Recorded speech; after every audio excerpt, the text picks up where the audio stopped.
Hello and a very warm welcome to episode 16 of the Busy Business Owner's Guide to Marketing. Today's title is a little spicy. It's Email Marketing Isn't Dead, Your Strategy Is. Now, I hear from so many entrepreneurs that they feel like they're shouting into the void with email. But what I often find is that the problem isn't the platform, it's the plan, or the lack of one. Think about it. Someone gives you their precious email. And what happens next? Often it's just silence. Today, we're fixing that. We're going to build the foundation for an amazing email ROI, starting with the most crucial first step, a powerful welcome sequence. So let's talk about the why behind this. Think about it. The exact moment someone signs up for your email list is their moment of maximum interest. They've just raised their hand and said, "I want to hear from you." Leaving them in silence is like a customer walking into your shop and you just ignoring them. It's so jarring. What I find works incredibly well is to capitalize on that initial excitement. This welcome sequence is your digital handshake. It's where you build trust, set expectations for what's to come, and begin that crucial journey of turning a curious stranger into a warm prospect who actually wants to open your emails. It's a total game changer. Alright, let's dive into that very first email, the one that has to land within minutes of them signing up. First things first, the subject line needs to be a knockout. What I like to see is something super clear and benefit driven, like welcome. Your 15% discount code is inside, or so glad you're here. Your free guide awaits. Inside the email, I find it works best to keep it simple and warm. A genuine "so happy to have you here" goes a long way. Then, and this is crucial, deliver what you promised immediately. Make that discount code or ebook link impossible to miss. Finally, I always suggest adding one little sentence to set expectations, like "keep an eye on your inbox over the next few days for my best tips on XYZ. It's the perfect digital hello. Okay, let's fast forward 24 to 48 hours.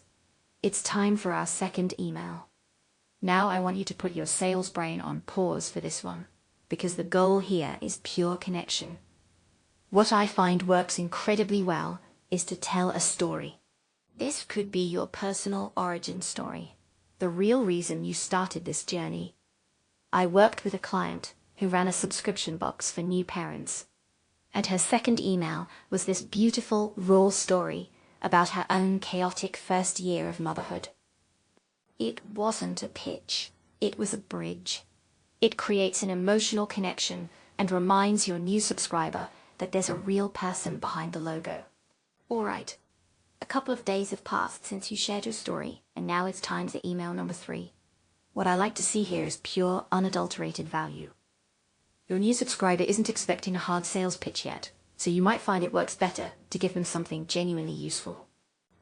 Think about your single best pro tip, a link to your most popular blog post, or a quick video tutorial. For instance, a client with a skincare line sends a simple guide on the one ingredient you need this winter. It's actionable and builds authority.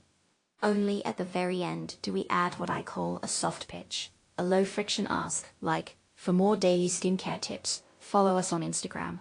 Or, "Curious? Take a look at our best-selling serum." Now, as we're building this amazing sequence, let's talk about a few common tripwires I see people hit. The biggest one? Being way too sales-heavy from the start. You might find that sticking to an 80-20 rule works much better. That's 80% pure value and only 20% pitch. Another classic mistake is generic, boring copy. What I like to see is a little personalization. At the very least, use their first name. It shows you see a person, not just an email. And finally, please check how your emails look on a phone. Most people are reading there. If they have to pinch and zoom, you've already lost. A simple, single-column design is your best friend. Now, I know the next question is often, "Sarah, this sounds great, but I don't have time to learn complicated tech." I totally get it. But what I find so empowering is that the tools to do this are incredibly user-friendly these days. You might find that platforms like MailChimp, ConvertKit, or Flodesk make this super simple.